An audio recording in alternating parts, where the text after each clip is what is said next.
Hello everyone, मैं doctor Nilima. आज इस वीडियो का टॉपिक है ड्रिल। तो आइए शुरुआत करते हैं।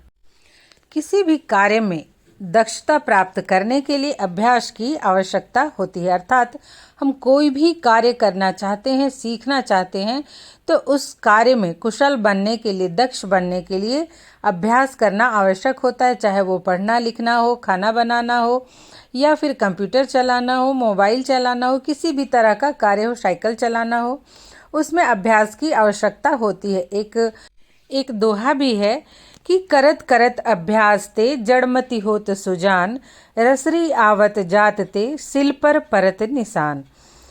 तो विद्यालय में जब हम शिक्षा देते हैं छात्रों को, तो उन्हें भाषा से संबंधित कितने ही नियम क्यों न बता दें, उन्हें व्याकरण के कितने ही नियम क्यों न कंठस्थ करवा दें, किंतु जब तक उन नियमों के आधार पर भाषा को बोलने, लिखने या पढ़ने का अभ्यास नहीं करवाया जाता, तब तक वे भाषा संबंधी नियमों का प्रयोग अपने व्यवहारिक जीवन में शुद्धता के साथ एवं कुशलतापूर्वक नहीं कर सकते हैं।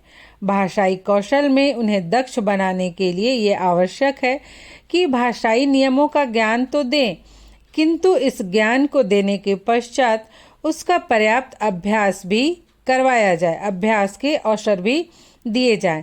साथ ही अभ्यास के दौरान शिक्षक को छात्रों के अभ्यास कार्य का निरीक्षण भी करना चाहिए कि वो अभ्यास जो कर रहे हैं वो सही कर रहे हैं या नहीं।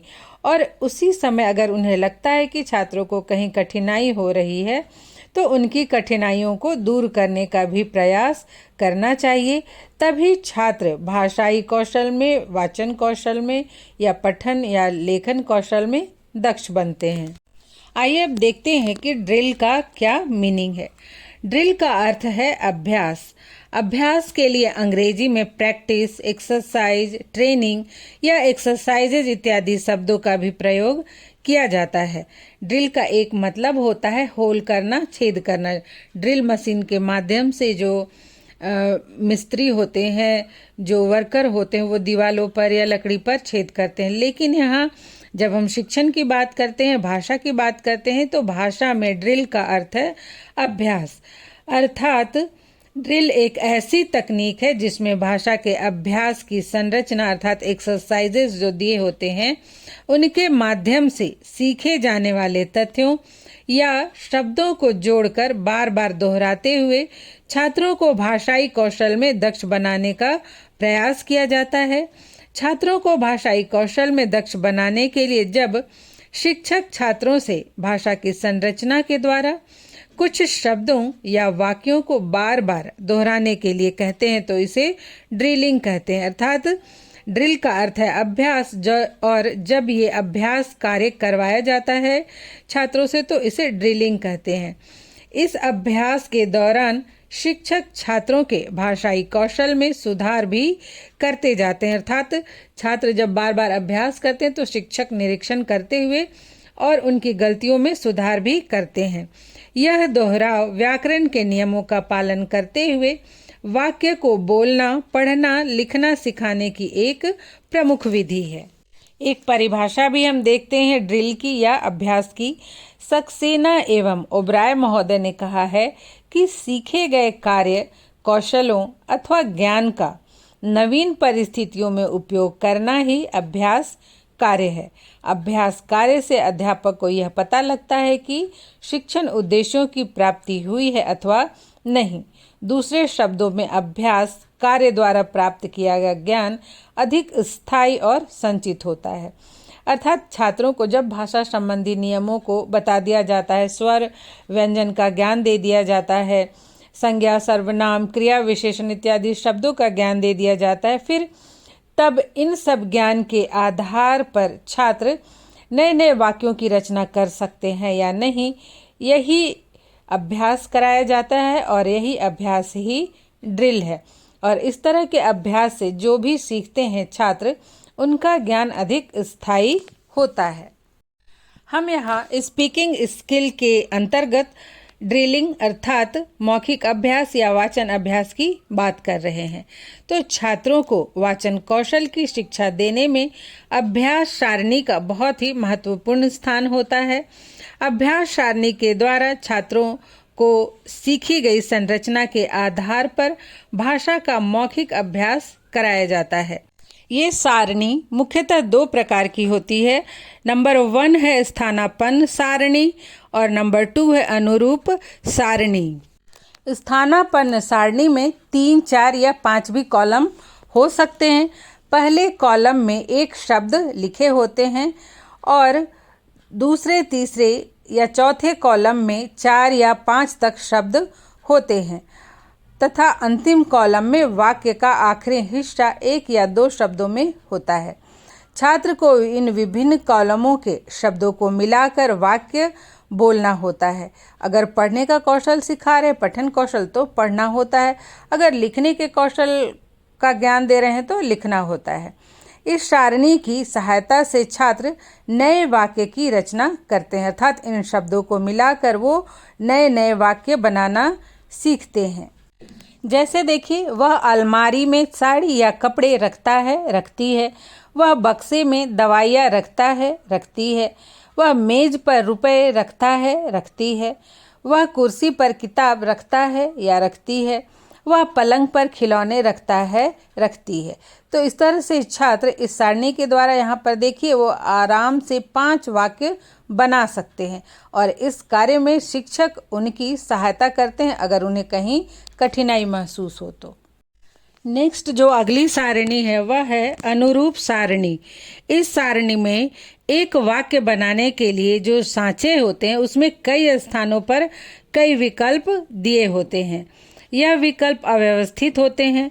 छात्रों को इन्हें सही क्रम में इस प्रकार व्यवस्थित करना होता है जिससे कि सार्थक वाक्य बन सके, अर्थात इन विकल्पों से ऐसे वाक्य का निर्माण करना होता है जो कि अर्थपूर्ण हो। यहाँ पर आप देखें कि जो कॉलम 2 है, 3 है और 4 है, इसमें जो भी शब्द लिखे हुए हैं ये अव्यवस्थित हैं।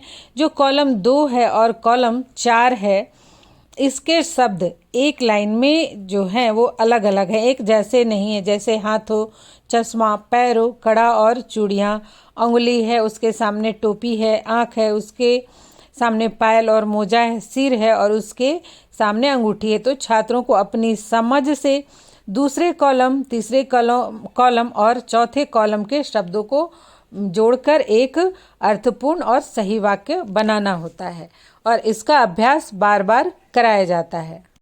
जैसे कि पहला वाक्य होगा, मैं अपने हाथों में चश्मा तो नहीं हो सकता, तो कड़ा या चूड़ियाँ पहनता हूँ या पहनती हूँ। फिर दूसरा होगा, मैं अपने पैरों में, अब उसके आगे तो कड़ा या चूड़ियाँ हैं तो क्या होगा, इन जो ऑप्शंस दिए हुए हैं, पायल या मोजा पहनता हूँ या पहनती हूँ। लड़की होगी तो पायल पहनती हूँ, लड़का होगा तो मोजा पहनता हूँ। उसी प्रकार से थर्ड जो होगा सेंटेंस वह है, मैं अपने अंगुली में अंगूठी पहनता हूँ या पहनती हूँ। यहाँ भी देखिए अंगुली के सामने टोपी है तो उसमें देखना है कि अंगुली में हम क्या पहन सकते हैं। उसके बाद 4th नंबर है, मैं अपने आँखों में, आँख के आगे क्या है, पायल और मोजा, तो ये तो नहीं होगा। ऊपर वाला जो ऑप्शन है, चश्मा पहनती हूँ या पहनता हूँ। अब फिर देखिए जो लास्ट वाक्य होगा, मैं अपने सिर, सिर में तो नहीं होगा, सिर पर होगा। तो मैं अपने सिर पर क्या टोपी पहनती हूँ या पहनता हूँ। तो इस तरह से जो ऑप्शंस हैं वो अव्यवस्थित हैं और छात्रों को अपनी समझ से इन्हें देखते हुए एक अच्छे वाक्य का निर्माण करना है, व्यवस्थित रूप से वाक्य का निर्माण करना होता है। छात्रों को वाचन कौशल का अभ्यास कराने का एक और बहुत ही प्रचलित तरीका है देखो और कहो अभ्यास। इसमें छात्र बहुत रुचि भी लेते हैं।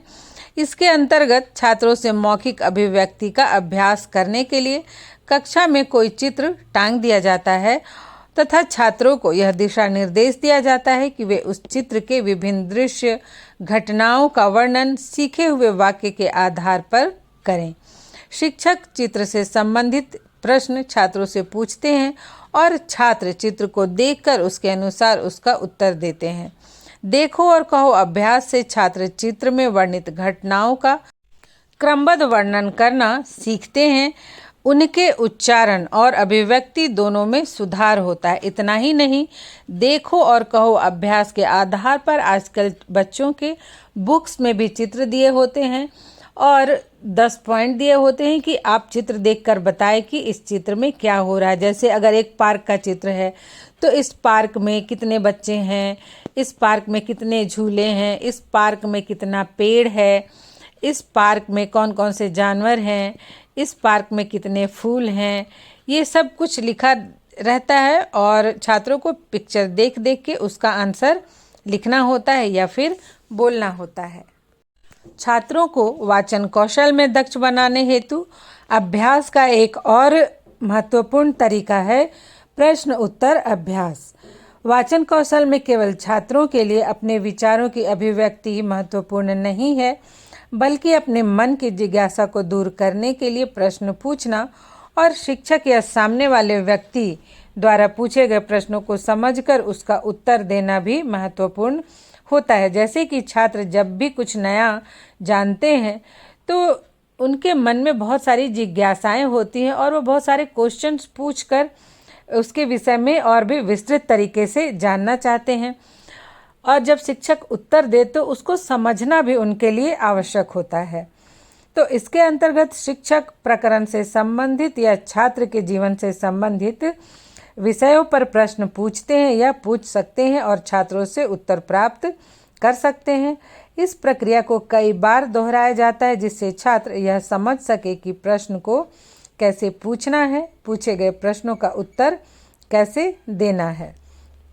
तो इस प्रकार से छात्रों को वाचन कौशल में दक्ष बनाने के लिए, वो उन्हें इस योग्य बनाने के लिए कि वे अपने विचारों को अभिव्यक्त कर सके और दूसरे के विचारों को भी समझ सकें, कई प्रकार की विधियों का प्रयोग किया जाता है। आप जो वाचन कौशल की विधियां हैं, शिक्षण की विधियां हैं, उन्हें भी ऐड कर सकते हैं।